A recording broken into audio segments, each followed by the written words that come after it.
Hello everybody. Today I'm going to show off one of these little inventions that I thought up the other day. It's used in my maps I've been making lately quite a bit. It can do many things, but one of the main things that we're going to focus on today is it works as a life counter type of thing. So I'll show you guys how it works. The way I use it in my map is I have a little box like this for every player, for all four of the players that are in that selected area. And what it does is it sets your spawn point as well as teleporting you. So it sets your spawn point to right in here, a block above that pressure plate, because it will not work if it's on the pressure plate because it's already being taken up. So yeah, so once you step on that, this little thing that I made is basically it sends out a little pulse.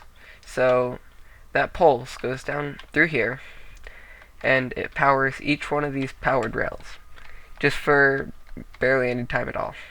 So in that time, the minecart can travel down the rail, but it's only powered enough so that it'll stop at this one.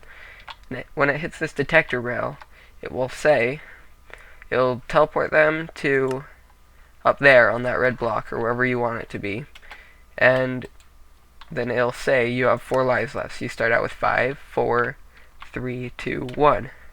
Then this one will say that you're out of lives, and it will teleport you to right down there.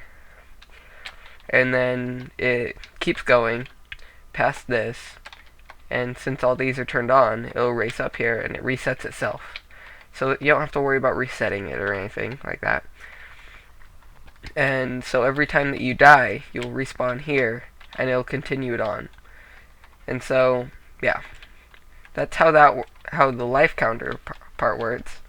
But one other thing that I did in my map is you have a selection of arenas, and for each arena it teleports you to inside one of these.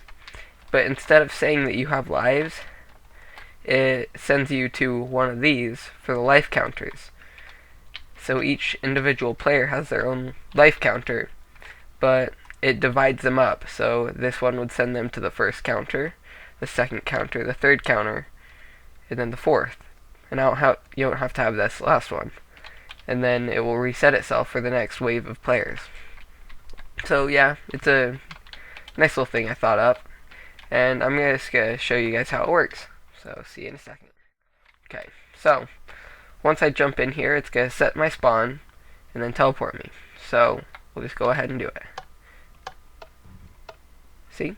And then you can see it, since we're so close, you can see it race past there, then stop on the next one. Then as we jump back in here, because it's just easier than killing ourselves, and it works just the same. It'll just send us right here. Sends us right here. Goes to the next one. Then jump back in. Yeah. So then when we're on our last life, when we jump in, it'll say we're out of lives.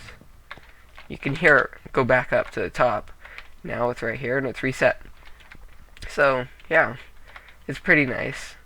You can have each one of these teleport you to, say, a different block where it can be your spawn point in wherever you want.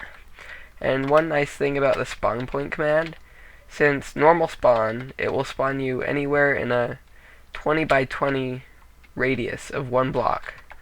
So if, say, this gold block were what we chose the spawn point to be at, as right there, those coordinates, then it would pick 20 blocks in that direction, that direction, that direction, that direction. And it would make, and it'll select the area, and that's possible to spawn. But when you use the spawn point command from a command block or in your chat right there, it sets it to an exact block. So yeah, it's pretty nice and extremely helpful. So yeah, I hope you guys like this little design that I made up, and make sure to subscribe and like for more new videos. Give me more ideas, because it's pretty hard to think up a bunch of this stuff. And I'll see you guys later.